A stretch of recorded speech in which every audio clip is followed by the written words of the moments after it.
चाहे अब मैं नौकर बनवा के तैयार हूं। कोई मन नौकर बनावे तो मैं, भगवान कहते हैं मैं नौकर बनने के लिए भी तैयार हूं।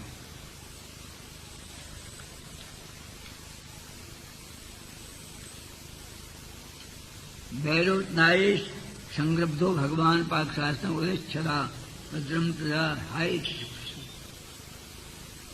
इस प्रकार से मादा अतिथि के द्वारा भगवान का बामन का जन्म हुआ।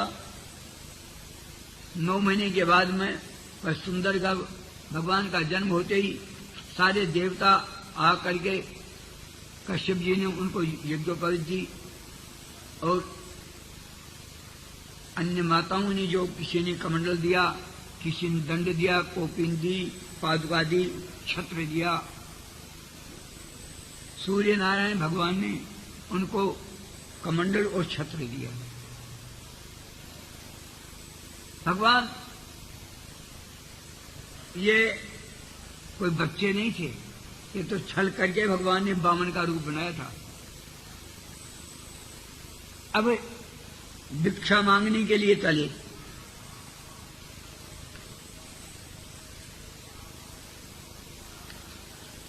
भिक्षा मांगने के लिए चले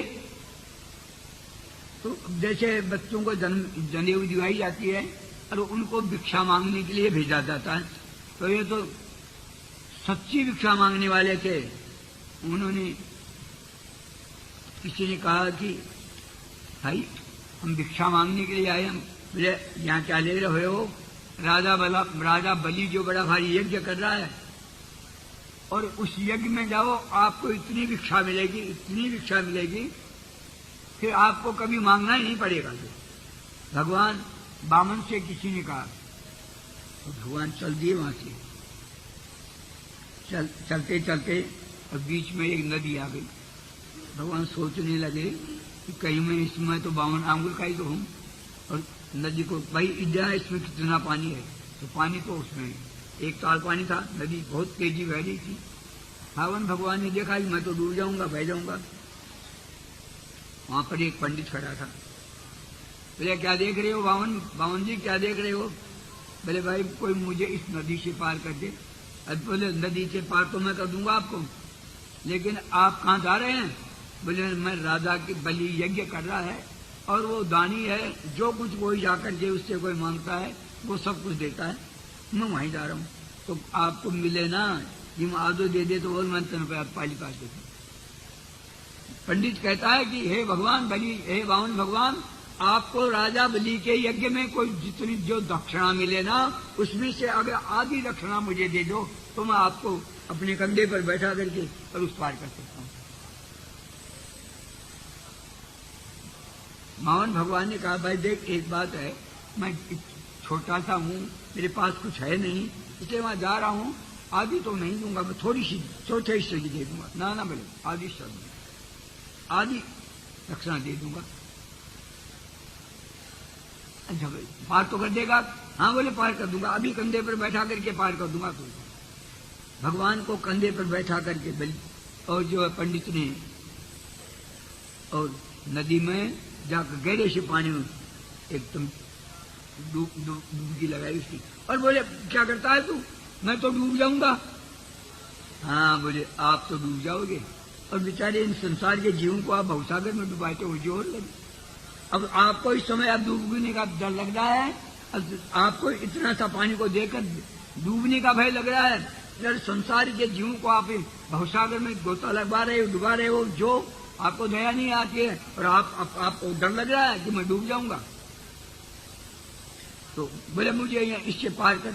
नहीं बोले पार तो नहीं करूंगा मैं। आप पार तो जब ही करूंगा कि पहले आप मेरे से, मैं जान गया आपको आप तो झूठ कपट का वेश बना रखा है। आपने जो ये छल करके जो वामन का वेश बनाया, मैं समझ गया आप परब्रह्म परमात्मा है, और देवताओं का काम साधने के लिए आपने ये जो कपट का वेश वामन रूप बनाया है। इसलिए आप को अगर जाना ही है तो कभी भी किसी प्राणी को आप भवसागर में डुबाओगे नहीं, भवसागर से पार करोगे। और मेरे लिए कहो कि मैं तेरे को भवसागर से पार कर दूंगा। और भाई बोले मैंने कहे ना कहीं पार तो करना, मैं तो गरीब ब्राह्मण छू, तो छोटो सो तो छुड़ तू मैंने क्यों पानी में डबो मत तू कह दे लो जहाँ कर लूंगा। अरे मैं भगवान नहीं हूँ, अगर भगवान होता तो भगवान तो एक पॉइंट में सारी पृथ्वी ने नाप लीजिए, मैं भगवान हूँ क्या? कभी भगवान होता तो मैं ही पार हो जाता, एक पैर इधर एक पैर गंगा के पार पहली पार रहता। ब्राह्मण कहता है कि ये बात तो मेरे पास नहीं चलेगी ना, कोई अनजान के पास में ये बात करोगे आप तब तो मालूम पड़ जाए। मैं जानता हूँ कि आप छल करके और वामन का रूप बनाया है और देवताओं को आप इंद्रासन दिलाने के लिए जा रहे हैं राजा बलि के पास। भगवान ने कहा भाई तेरी जज से सो कर रहे हैं, तेरी आपके जज ने ये सो कर लो, जाओ तुम कहोगे वैसा ही करूंगा। तब तो पंडित ने भगवान को उस नदी के पहली पार कर दिया। बोलो वामन भगवान की।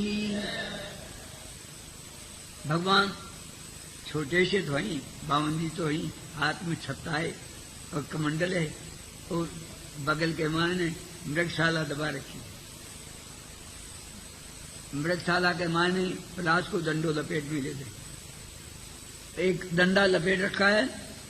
उसी समय अब जब महाराज बलि यज्ञ कर रहे थे, सारे ब्राह्मण लोग, दिग्विजय लोग, आचार्य लोग ने देखा कि महाराज आज तो यहाँ यज्ञ के दर्शन करने के लिए भगवान सूर्य नारायण आ रहे हैं।